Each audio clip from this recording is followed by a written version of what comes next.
Hi guys, welcome to today's video. In today's video, we'll look into a scenario in which Iran forms an empire. To start, we'll look at its location. So it's in the Middle East.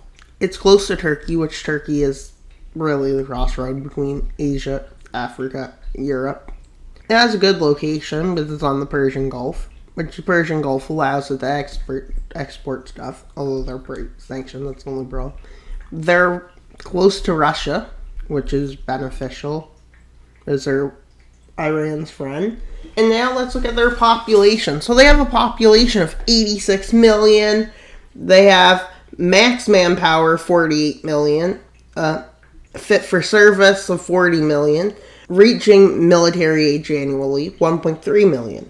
And they have a total military personnel of 1.01 million. They have an active personnel of 575,000. They have a reserves of 350,000. Paramilitary of 90,000. And in the Navy, they have 20,000. In the Army, they have 350,000. And in the Air Force, they have 45,000. This is pretty big, considering they have 575,000. They can quickly get into the front lines. And they can conscript up to about 40 million, which would be good if they had to. And in reality, they have a big amount of reserves, so they could easily get more forces to the front line. They would probably still want to get more forces. With a GDP of 359.7 billion, they also have a purchasing power of 1.04 trillion USD. They have foreign exchange of 120.6 billion US dollars. They have a defense budget of 5.5 billion US dollars and external debt of 5 billion US dollars. No, 8 billion. That's not that bad, considering. But then you realize their GDP isn't that big. But their purchasing power is way bigger. Almost quadruple that. I guess it is bigger, maybe. But it has a good population. A big population's great. Although Turkey also has a similar population. If they go east, there's bigger populations to the east. To most areas around, it's not big populations like Afghanistan, Turkmenistan, Iraq. There's a few countries they could easily expand into. And overall, they have a pretty good location and solid statistics for expansion. With all this kept in mind, I think the first place they would go is pretty obvious. They would go up to Azerbaijan and Armenia and with an agreement with Russia basically probably being made over partitioning land. With Iran sending in a few 100,000 troops and quickly taking over the country. And they go with their second goal of taking Azerbaijan out. Russia doesn't see any gain from this, I would say. But they agree to split Georgia in two, with them quickly taking the capital of Iran. And quickly, this country capitulates. With them now, after going after the last member of the Caucasus nations, Russia decides to get involved to invade. Also, keep in mind, I'm not changing the borders yet, because that'd be too fast, considering how fast we're trying to move. And quickly a movement into southern Georgia, as Russia makes a movement into northern.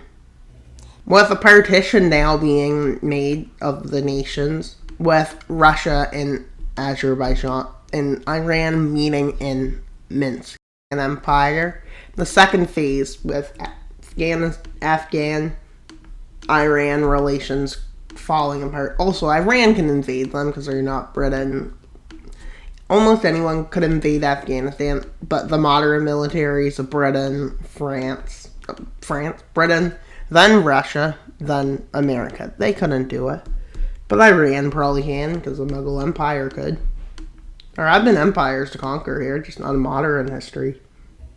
And quickly, Iran crosses the border.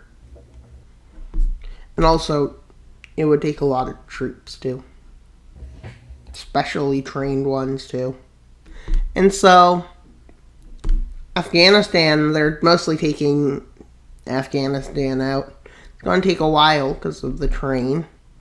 So after a few months of fighting, they managed to take all of this and the capital, Kabul. And a few months later, they take the rest.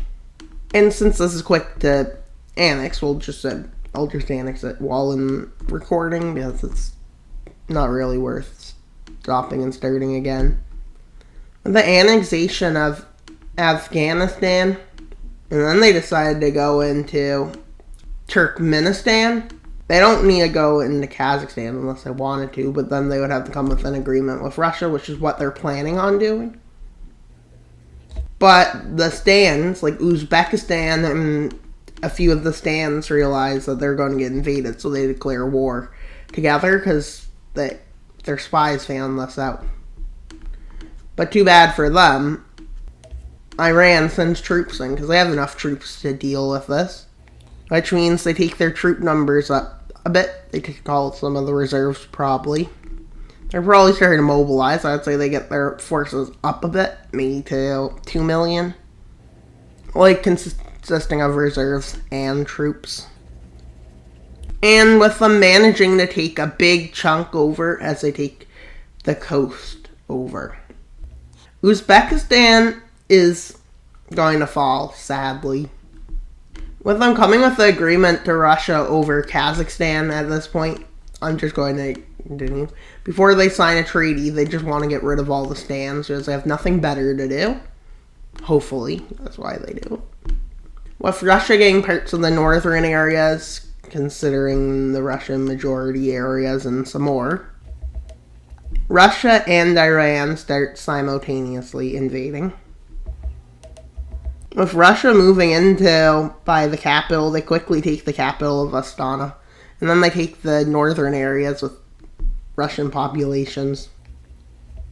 With Iran managing to take a huge swath of land. With Iran's now making the goal to go not into, over into East Asia, so that would be too much, and they probably can't take it on at this point, but to go to the Middle East and Turkey. They plan on getting across here, taking a bit of Saudi Arabia's land, all of these Middle East nations, a bit of Turkey, and some of Egypt. So let's see how this treaty went. Fire declares war on Iraq, Kuwait. Saudi Arabia, hearing the declaration of war on Kuwait, joins the war, which is exactly what Iran wanted to happen. As this operation is Operation Mesopotamia, which they meet with the Syrian border. And they declare war on Syria. Hearing this, seeing that it's inevitable, a few nations declare war. They declare war on Israel and Palestine. They have just declared war on everyone in the Middle East, basically.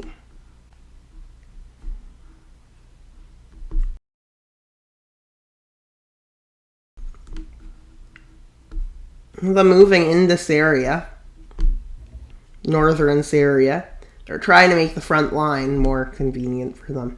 As they move down into Lebanon and Israel, Palestine, they take over. With them moving into Saudi Arabia, they start to take over the rest of the Mesopotamian areas. They move down from the Mesopotamian area. They manage to take the area next to Qatar. And they stop going down the coast and they move in and they seize Riyadh. And with the fall of Riyadh happening, the Arabia surrenders. And Iran is ready for its expansionist policy. Of Oman, now they have full control over the Persian Gulf. And they made a puppet of Saudi Arabia, and now they have access to the Red Sea too. And now at this point, they're making a negotiation with everybody in the Middle East meeting, not Central Asia, South Asia meeting about a treaty, which basically Iran buys part of Pakistan's land.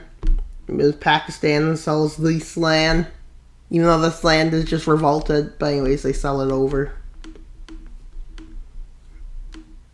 Wrong piece of land. And quickly, with the annexation of this, Pakistan is much weaker. But let's say it just revolted and Pakistan had no way of holding on to it, which is a big blow for them.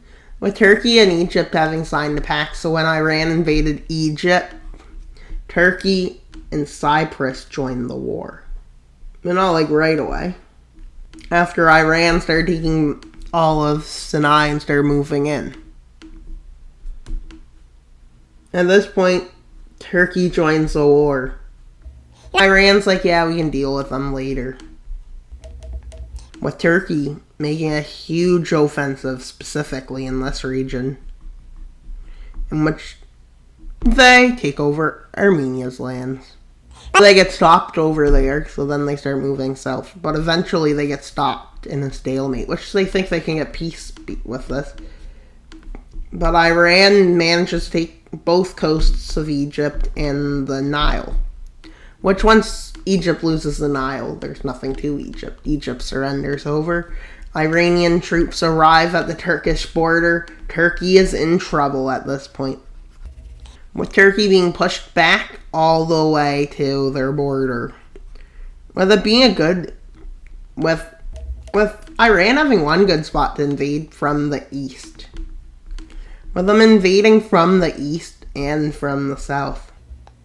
They managed to make a bit of an encirclement over here, which encirclements work well. They take Cyprus because they have nothing better to do. Sad Cyprus. But they also take the capital of Turkey. Turkey surrenders in Anatolia. And the treaty is to be started. Empire. With them having 3 puppets. 2 puppets just created Turkey, which is pretty small because they took most of Turkey. All Turkey has is really Thrace, northern Anatolia, and a bit of western Anatolia. Basically, Greece could just take them over at this point, but wouldn't because they're a puppet. Pakistan lost a bit of land, probably loses a war to India or something. But let's just keep that away. With a lot of this being strength, Russia fears this empire, makes good relations with it. This empire probably sends some troops to help them in Ukraine, and they probably end up getting good gains. But I don't know what this empire would do, and who does. That's pretty much all for today's video. Please like, subscribe, and comment. Wild Mapper out, but not until you subscribe. Bye, guys!